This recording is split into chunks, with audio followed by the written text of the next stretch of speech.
Perpendicular, ये मैं perpendicular draw करूंगा और अब मैं बोलूंगा कि ये दोनों लाइन परपेंडिकुलर, ये पैरेलल है और ये परपेंडिकुलर यहाँ रहेगा तो अल्टीमेटली यही रहेगा क्योंकि ये पैरेलल लाइन है। और इसको मैंने बोल दिया कि ये 3.5 सेंटीमीटर है।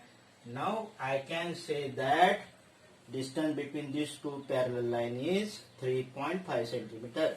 ये मैं यहाँ से यहाँ तक सपोज 8 सेंटीमीटर है तो 8 सेंटीमीटर थोड़ी ये दोनों लाइन के बीच में का पैरेलल, ये दोनों लाइन के बीच में का डिस्टेंस हो जाएगा। ये एक आध दो प्लेस का डिस्टेंस हो सकता है, suppose this point is P and this point is Q, इसका ये प्लेस के बीच में का डिस्टेंस हो सकता है लेकिन ये लाइन के बीच में का डिस्टेंस नहीं हो सकता। सपोज दिस इज परपेंडिकुलर और इसी को कहते हैं अल्टीट्यूड। अल्टीट्यूड क्या होता है? अल्टीट्यूड होता है, यहाँ पे देखो एक भी अल्टीट्यूड है नहीं क्योंकि मैंने एक को भी परपेंडिकुलर बोला नहीं। Suppose I have drawn this perpendicular, I say it is 4 centimetre, then length between this two parallel line is 4 centimetre. अब अल्टीट्यूड क्या होता है, इधर देख लीजिए अल्टीट्यूड क्या होता है। Suppose I have drawn 2 parallel line, ये 2 पैरेलल लाइन है और इसके बीच में मैंने कोई भी कैसा भी फिगर बना दिया। Suppose I have drawn this type of figure, ये ऐसा फिगर बना दिया, ठीक है। अब मैं यहाँ बोलता हूँ कि ये 5 सेंटीमीटर है, मीन्स अल्टीट्यूड कितना है? 5 सेंटीमीटर है, ठीक है ना। If I am saying that this is 5 centimetre, क्या बोला मैंने? ये 5 सेंटीमीटर है, अल्टीट्यूड 5, तो यहाँ पे भी 5 रहेगा, यहाँ पे भी 5 रहेगा, यहाँ पे भी 5 रहेगा, तो ये यहाँ पे भी वो कितना रहेगा? 5 रहेगा। यहाँ पे भी क्या रहेगा? वो 5 रहेगा। यहाँ पे भी क्या रहेगा? 5 रहेगा। तो ये साइड के लिए suppose this side is A B C, तो ये बीसी साइड के लिए अल्टीट्यूड कितना हो गया? बीसी साइड के लिए अल्टीट्यूड कितना हो गया? This is 5 centimetre. अल्टीट्यूड मतलब वर्टेक्स से अपोजिट साइड, वर्टेक्स से लेके अपोजिट साइड तक ड्रॉ किया और जो परपेंडिकुलर होता है that is called altitude. Altitude is perpendicular from vertex to opposite side, ठीक है ना। ये इसका अल्टीट्यूड हो गया। इसका अल्टीट्यूड फाइंड करने के लिए इसको आगे बढ़ाना पड़ेगा, तो आगे बढ़ा के यहाँ पे आपको दूसरा परपेंडिकुलर ड्रॉ करना, दिस इज अनदर अल्टीट्यूड। और तीसरा अल्टीट्यूड ये साइड का ऐसा रहेगा। मुझे लगता है अल्टीट्यूड में हमारा बहुत सारा समय चला गया, समझ में आया? Altitude means perpendicular. अल्टीट्यूड का मतलब होता है perpendicular from vertex to opposite side, vertex से लेके अपोजिट साइड तक जो परपेंडिकुलर होता है that is called altitude. Median क्या होता है? मीडियन होता है, suppose this is triangle ABC और इसके mid point suppose this is what say, this point is P, this point is Q, this point is R, these are the mid points, मतलब ये और ये इक्वल है, ये और ये इक्वल है, ये और ये इक्वल है। तो हमने ये वर्टेक्स से लेके इसके मिड पॉइंट तक, अपोजिट साइड के मिड पॉइंट तक जो लाइन सेगमेंट ड्रॉ किया that is called a median.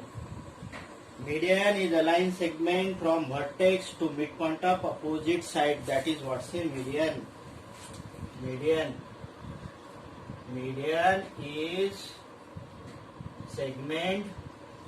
line segment from vertex to midpoint of opposite side, vertex से लेके अपोजिट साइड के मिड पॉइंट तक जो लाइन सेगमेंट ड्रॉ करेंगे this is median number 1, this is M1, another is this is M2, third is this M3, and all these medians M1, M2 and M3 are concurrent। concurrent मतलब intersection की जगह concurrent बोला जाता है। Intersection, दो line segment जहाँ मिलते हैं उसको इंटरसेक्शन कहते हैं, दो से ज्यादा मिलते हैं तो उसको concurrent कहते हैं। ये जो है point of concurrence that is called a centroid, So what I tell that is about the median and centroid। Centroid का एक प्रॉपर्टी भी है। सेंट्रॉइड का प्रॉपर्टी ये है कि ये जो है ये लाइन सेगमेंट जो है मीडियन है, और ये सेंट्रॉइड है, ये लाइन सेगमेंट को 2:1 रेशो में डिवाइड करता है। 2:1 रेशो में डिवाइड करता है मतलब ये 9 सेंटीमीटर का रहा तो इतना रहता है 6 का और इतना 3 का रहता है। यदि ये 7.5 का रहा तो इतना रहता है 5 और इतना रहता है 2.5। If it is 21 centimetre then it is 14 and it is 7। तो ये जो इसका इतना पोर्शन होता है ये डबल होता है, 2 होता है और ये पार्ट्स होता है 1 होता है।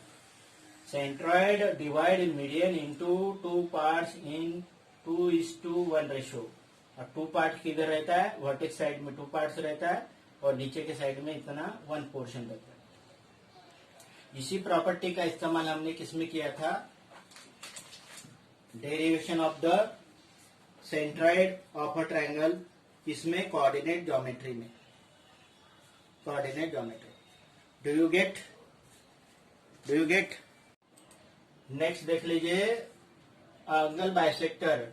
एंगल बाइसेक्टर क्या करता है, एंगल बाइसेक्टर एक एंगल को 2 इक्वल पार्ट्स में डिवाइड करता है। मतलब ये 2A एंगल है तो इतना क्या हो जाएगा, वो A और A रहेगा। मतलब सपोज मान लीजिए कि ये 60 डिग्री है तो ये 30 का है, 80 है तो 40 का। वैसे ये सपोज ये 100 डिग्री का है तो ये 50 का, हाँ। और ये तो एंगल बाइसेक्टर जहां मिलते हैं, एंगल बाइसेक्टर जहां मिलते हैं that point is called the in center, that is what say in center। ये है एंगल बाइसेक्टर। एंगल बाइसेक्टर का आप डेफिनेशन लिख सकते हैं। What is angle bisector, angle bisector divides the given angle into 2 equal angles. Angle bisector divides the given angle, divide the given angle into 2 equal angles। इसका मतलब angle bisector क्या होता है, रे होता है, ये रे होता है। एंगल बाइसेक्टर इज अ रे विच divide the given angle into 2 equal angle and these 3 angle bisector are concurrent and that point of concurrence of angle bisector is called a in center। This is what say in center, in center। Point of congruence of, हो गया ये, इसको क्या कहते हैं, what is it called, in centre angle bisector. Next is perpendicular bisector. अब हरदम आपको कंफ्यूजन होता है परपेंडिकुलर बाइसेक्टर और अल्टीट्यूड में।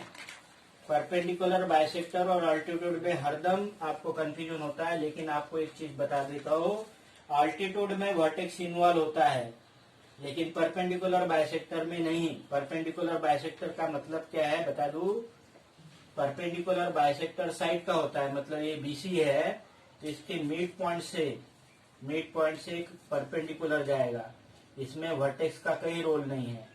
ये जो है ना, ये बीसी को इक्वल पार्ट्स में भी डिवाइड कर रहा है और साथ साथ में क्या है, ये बीसी को परपेंडिकुलर भी है, that is called a perpendicular bisector.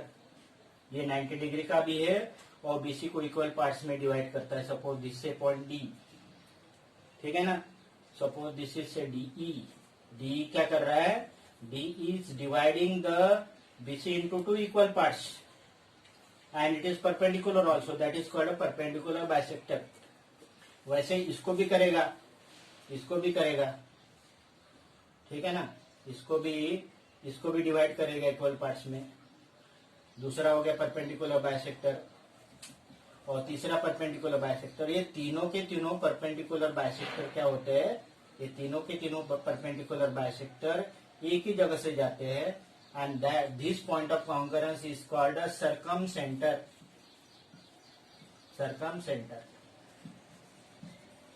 What is perpendicular bisector? Perpendicular bisector of side, perpendicular bisector of side of triangle is a line which is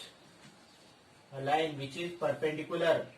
Perpendicular means making 90 degree. Perpendicular to given side and bisecting given side. मतलब वो perpendicular भी होती है सामने को, और साथ साथ में क्या करता है वो बाइसेक्ट भी करती है, मतलब दो इक्वल पार्ट्स में डिवाइड करती है। मुझे लगता है आप लोगों का दिमाग गर्म हो गया होगा। अभी ऐसा करिए, ये कंसेप्ट तो था छोटे क्लास का, लेकिन इसमें आप मीडियन क्या है, मीडियन बता देता हूँ। मीडियन मतलब होता है कि एक हाथ ट्रायंगल रहा, तो इसका सपोज ये मिड पॉइंट है, सपोज दिस साइड का ये डी है, ये क्यू है, ये आर है, ये तीनों मिड पॉइंट है, तो ये इसको ज्वाइन करिए, वर्टेक्स को मिड पॉइंट से ज्वाइन करिए, तो ये लाइन सेगमेंट बनेगा। चलो हाँ, किसी को कोई डाउट है तो बोलिए, मैं नेक्स्ट पीरियड में खाली हल्का फुल्का इसके ऊपर बात करूंगा। What is difference between congruence and similar, just 2 minute बताइए, फिर मैं आपको ये करता हूँ। हाँ, anybody who can distinguish between give difference between what is difference between congruence and similar। congruence और similar का डिफरेंस बताए, क्योंकि नेक्स्ट पीरियड में वही पढ़ना है। बोलिए, what is difference between congruence and similar।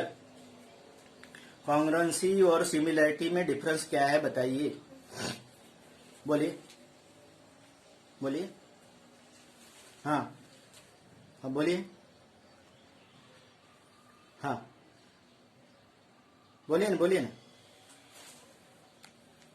What is difference,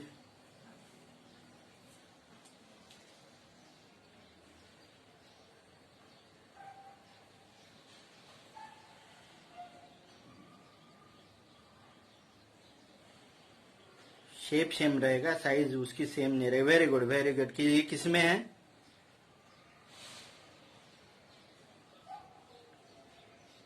similar में।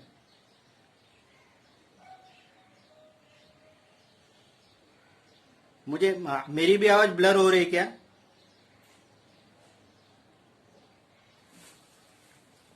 सिंपल है, कॉन्ग्रुएंसी मीन्स जस्ट फोटोकॉपी। मतलब आप एक फोटो ले लिया और उसका सेम साइज का फोटोकॉपी है, दूसरा फोटो ले लिया, तो ऐसा भी नहीं चलेगा कि इसका ये जो है ना, ये विवेक कैसे बाहर जा रहे हैं, एक दिन ऐसा दूसरे दिन ऐसा नहीं चलेगा, ये बिल्कुल ऐसा ही रहेगा। तो ये exactly same shape and same size रहा तो that is called a congruence. लेकिन छोटा और बड़ा साइज रहा तो उसको क्या कहते हैं, सिमिलैरिटी। मतलब इसका एनलार्ज कॉपी और इसका डिमिनिश कॉपी। मतलब जैसे मैंने एक ट्रायंगल बना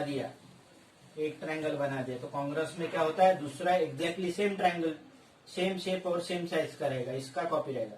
लेकिन सिमिलैरिटी में क्या हो सकता है, सिमिलैरिटी में इसका छोटा कॉपी, इसका छोटा कॉपी, इसका बड़ा कॉपी।